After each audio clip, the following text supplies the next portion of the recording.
Maqaa Abbaa, kan Ilmaa, kan Hafuura Qulqulluu, Waaqa tokkoo. Ameen.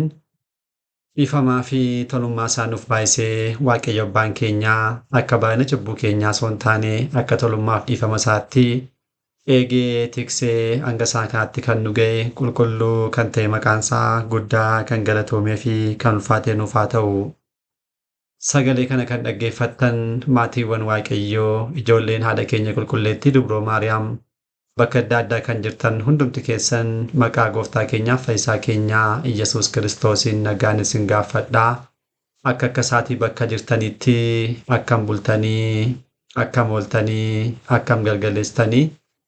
Ameen. Galateeffamuun amaloomaa keenyaa fayyisaa keenyaa Sillaasee kan ta'e maqaan isaa baddaa samii irratti afaan qulqulloota ergamoota isaatiin afaan qulqulloota abbootii keenyaa farmoolii keenyaan yeroo hundumaa kan galateeffamu qulqulluu fi ulfaataa kan ta'e maqaan isaa nu birattis guddaa kan galatoomee fi kan ulfaatee nuuf haa ta'u.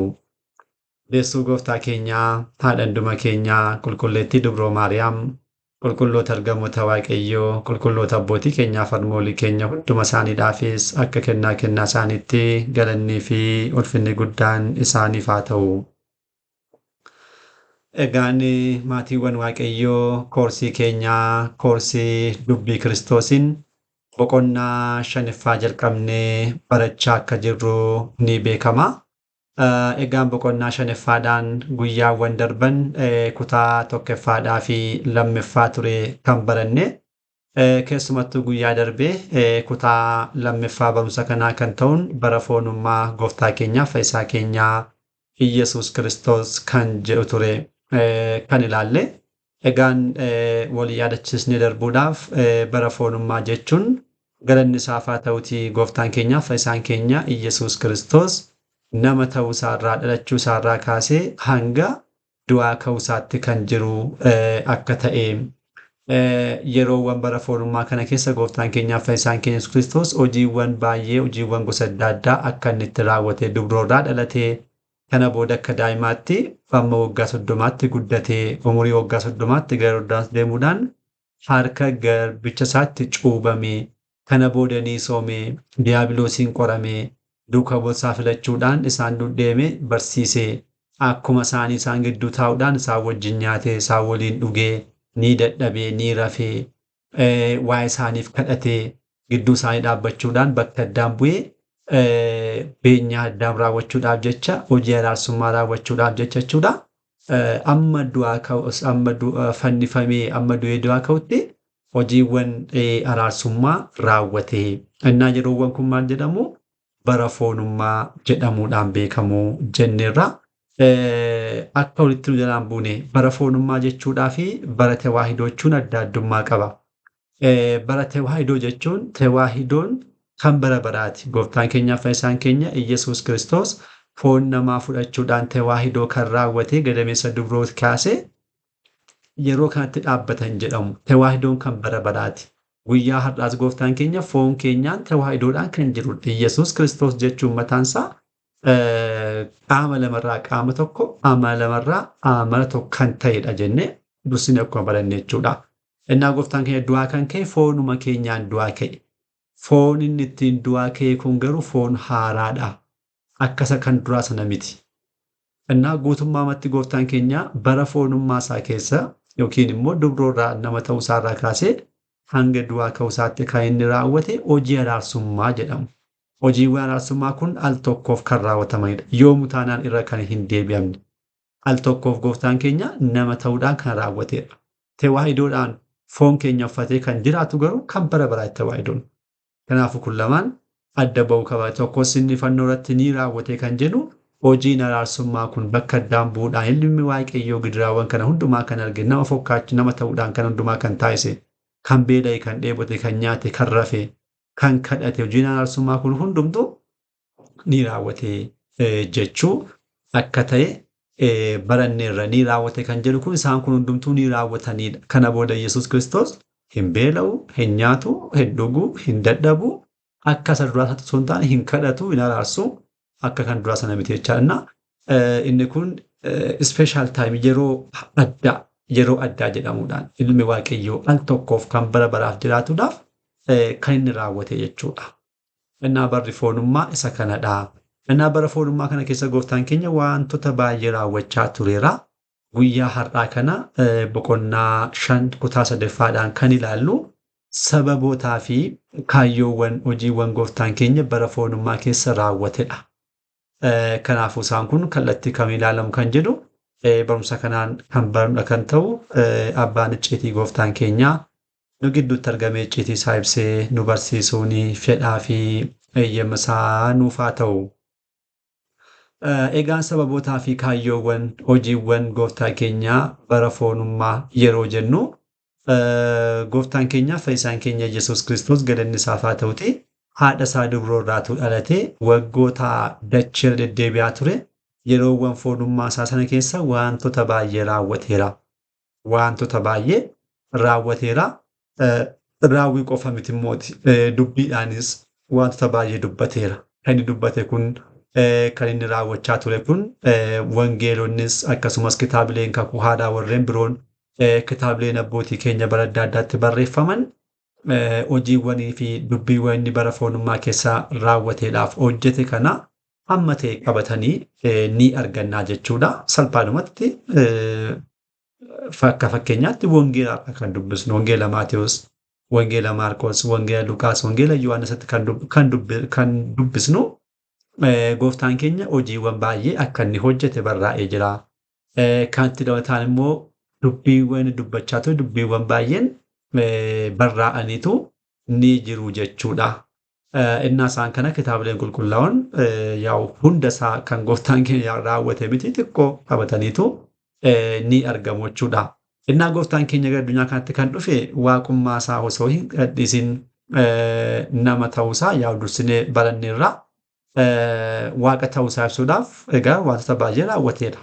Kana dursinee boqonnaa 3ffaadhaanis boqonnaa 4ffaadhaanis bal'inaan ilaalleera. Keessumattuu boqonnaa 4ffaa keessatti waaqummaa gooftaa keenyaa hojiiwwan isaa keessaa kan jedhu bara foonummaa isaa keessa kan inni raawwate keessaatu haala addaatiin waaqummaan isaa akka inni barraa'ee jiru ilaalleerra. Raajiiwwan inni raawwachaa tureen, dubbiiwwan taasisaa tureen, hojiiwwan hojjechaa tureen bal'inaan hojii waaqummaa, dubbii waaqummaa, raajiiwwan waaqummaa Kiristoos ilmi waaqayyoo hojjechaa ture baay'ee isaanii ilaalleerra.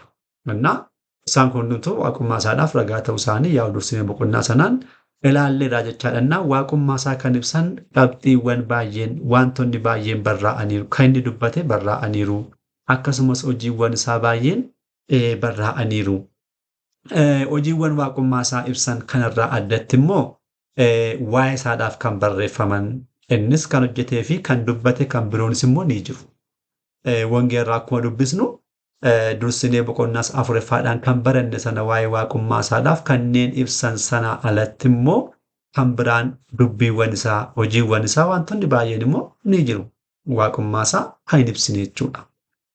Innaa baay'ooliin maal godhu barumsa mana kiristaanaa irraati kanneen fagaatan akkuma isaanitti fokkaatetti hojiiwwan isaa fi dubbiiwwan isaa kana kitaaba keessaa kaasuudhaan yeroo isaan itti doongoran ni agarra.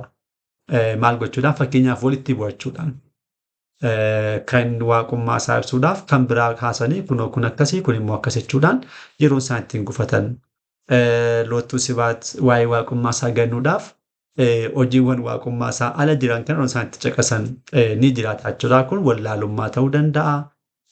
Barumsa dhugaa fudhachuudhaaf dhiisuu ta'uu danda'a yookiin immoo mataa ofii jalina irra oofuudhaafis ta'uu danda'a. Isa kan abbaa isaatu beeka. Garuu baay'ooliin akkas ni raawwatu. Waa'ee waaqummaa isaadhaaf kan dubbataman dursinee kan ilaalu sana dhiisuudhaan hojiiwwan waaqummaa isaa ibsanii alatti kan inni hojjete kaasuudhaan yeroo isaan itti dongolan ni agarra jechuudha. Haa ta'u malee garuu manni kiristaanaa keenya immoo hojiiwwanii fi dubbiiwwan gooftaa keenyaa hundi isaanii sababa mataa isaanii danda'an akka qabanii fi dubbiin isaa tokkollee akka walitti hin buune sirriitti nu barsiisti. Kitaabatti kanneen barreeffaman akkasumas tiwifita adda addaadhaan kan daddarban waa'ee gooftaa keenyaa fayyisaa keenya Kiristoos kan barreeffaman inni kan dubbate, inni kan hojjete, inni kan ta'e hundumtuu tokkoon isaanii maal qabu? Sababa mataa isaan danda'an ni qabu. tokkoon tokkoon isaanii hundumtuu jechuudha qaama dubbii fayyina namaati. Salphaalumatti. Kiristoos galanni isaaf haa ta'utti foon uffachuudhaan gara dacheetti kan dhufe dubbii fayyinaa raawwachuudhaaf waan ta'eedhaaf hojiiwwan isaa tokkoon tokkoon ishee maadhaa qaama dubbii fayyina kanaati. Sababa mataa isaa danda'e qabu. Dhallisni akkamatti guyyaa irraa dubbii meeqa dubbachaa oolle dubbii faayidaa hin qabne dubbii hojiitti hin jijjiiramne dubbii bakka hin qabne akka dubbachaa oollu kanaa miti. Kiristoos kan inni raawwate jechi tokkoon tokkoon ishee maadhaa qaama dubbii fayyina dhala namaati. Innaa dubbiin keenyaaf dubbiin Kiristoos addummaa isa tokkodha. Nuti kan dubbannu kantuu callisnee machaan wanta hin yaadne ta'uu danda'a. Osoo yaadiin dubbachuu dandeenya. Bakka kan hin qabne wanta hin taane ta'uu danda'a kan dubbannu. Kan gooftaa keenyaa garuu hundi isaanii maal qabu? Sababa mataa isaanii danda'an ni qabu. Hojiiwwan isaas dubbiiwwan isaas jedhamu. Innaa walumaa galatti galanni isaaf haa ta'uti inni uumaan keenya foon uffatee fayyina keenya raawwachuudhaaf kan dhufe bara foonummaa isaa keessa kan inni raawwatee fi kan inni dubbate hundi isaanii maal qabu? Sababa mataa isaanii danda'an ni qabu. Isa kana asitti hubachuu danda'uu qabna obbolaawwan keenya. Sababa mataa isaanii danda'an jechi tokkoon ishee akkasumaan kantuudhaan kan dubbatamte hojiin tokkoon ishee kantuudhaan kan dubbatamte hojjetamte hin jirtu kan gooftaa keenya jechuudha. Sababa mataa isaanii danda'an ni qabaatu. Egaan abbootiin mana kiristaanaa kitaaba kanneen hiikan qulqulloonni abboonni keenya sababoota barumsootaa fi hojiiwwan fayyinaa gooftaan keenya raawwate kana bakka afuritti qoodanii nuuf kaa'aniiru. Bakka afuritti kanneen qoodaman kun isaan kanadha. Kan jalqabaa gooftaan keenya nama ta'uusaa ibsuudhaaf, kan lammaffaa fayyina fooniif lubbuudhaaf dhufuusaa ibsuudhaaf, kan sadaffaa seexana gasaatti dhiyeessuudhaaf, kan afuraffaa immoo fakkeenyummaadhaaf gad of qabummaadhaaf jecha kan inni raawwate, kan inni hojjete, kan inni dubbate ni jiraatu. Innaa qabxiiwwan kan arfanidha. Hojiiwwanii fi dubbiiwwan isaa kun egaa gooftaan keenya bara foonummaa keessa kan raawwate jechaadha. Waaqummaan isaa akka jirtu ta'e waaqummaa isaa dursinee kan baranne boqonnaa afuraffaatti kan baranne isaan akka jirtu ta'e qabxiiwwan kan arfan keessaatu hin ba'an. Kun maal jechuudha? Kiristoos bara foonummaa isaa keessa kan inni raawwate, kan inni dubbate, kan inni hojjete, waaqummaan isaa akkuma jirti ta'e waaqummaa isaadhaan ala kanneen jiran qabxiiwwan kan arfan keessaatu hin ba'an. Wangeela fana yoo dubbisne, kitaabilee qulqullaa'oo biroo yoo dubbisne, dubbiin isaas haa ta'u hojiin isaa gooftaan keenya waaqummaa isaa kan hin ibsine kan ta'e waaqummaa isaa yaa dursine kan barannedha. Waaqummaa isaa dhugaa kan waliin qabanne isaan kan qabxiiwwan kan arfan keessaa hin ba'anii. Nama ta'uu isaa ibsuudhaaf jecha kan raawwate, kan dubbate, kan hojjete gooftaan keenya ni qaba. Fayyina fooniif lubbuu raawwachuudhaaf dhufuusaa ibsuudhaaf jecha kan raawwate, kan dubbate, kan hojjete ni qaba. Seexana gara isaatti dhiyeessuudhaaf jecha kan raawwate, kan dubbate ni qaba. Akkasumas immoo fakkeenyummaadhaaf gad of qabummaa nu barsiisuudhaaf jecha kan raawwate ni qaba jechuudha. Innaa caqasni waa'ee isaadhaaf barreeffamee kamiyyochaa sirriitti hubadhaa. Caqasni waa'ee Kiristoos dubbatu kitaaba qulqulluu caqasni kamiyyuu qabxiiwwan kana arfan keessaatu hin ba'an. Waaqummaan isaa dursinee kan baranne akkuma jirutti ta'ee waaqummaa isaadhaa ala kanneen barreeffaman qabxiiwwan kan arfan keessaa maal hin ta'anii hin ba'anii. Maaliif akkas godhe kana ta'uusaa ibsuudhaafi maaliif akkas godhe kana ta'uusaa ibsuudhaafi maaliif akkas godhe kana ta'uusaa ibsuudhaafi maaliif akkas godhe kana ta'uusaa ibsuudhaaf jennee qabxiiwwan kan arfanii kitaaba qulqulluu guutummaa isaa waa'ee Kiristoos kan barreeffaman kan dubbataman kan jiran haala kanaatiin hubannaa jechuudha. Kanaaf tokkoon ishee hundumtuu qaama dubbii fayyinaa taate sababa raawwatamteef ni qabdi, sababa dubbatamteef ni qabdi, sababa hojjetamteedhaaf ni qabdi jechuudha.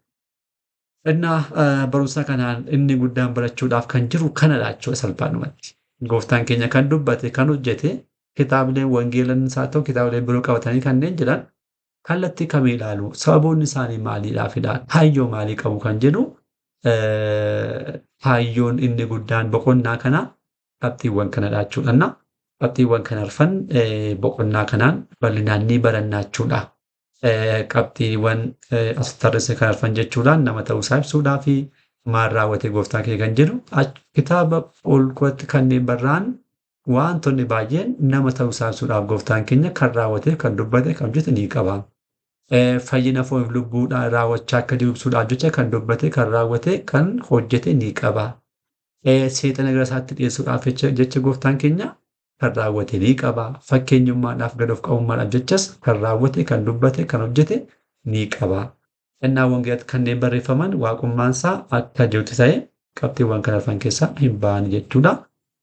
Qabxii jalqabaatiin jalqabna. Boqonnaa taanuudhaan jechuudha. Nama ta'uusaa ibsuudhaaf kan jedhu ni galle. Isaan kaanis haaluma yeroo keenyaatiin barachaa deemnaa jechuudha. Kanarraa asumatti nu haa ga'u. Kan dhaggeeffannee laphee keenya keessa nuuf haa bulchuu abbaa sagalee kanaa kan ta'e waaqayyo abbaa keenyaaf galanni ulfinni guddaan isaaf haa ta'u. Kutaa taanuun deebinee hanga dhufnutti nagaa waaqayyootiin turtii gaarii galanni waaqayyoof.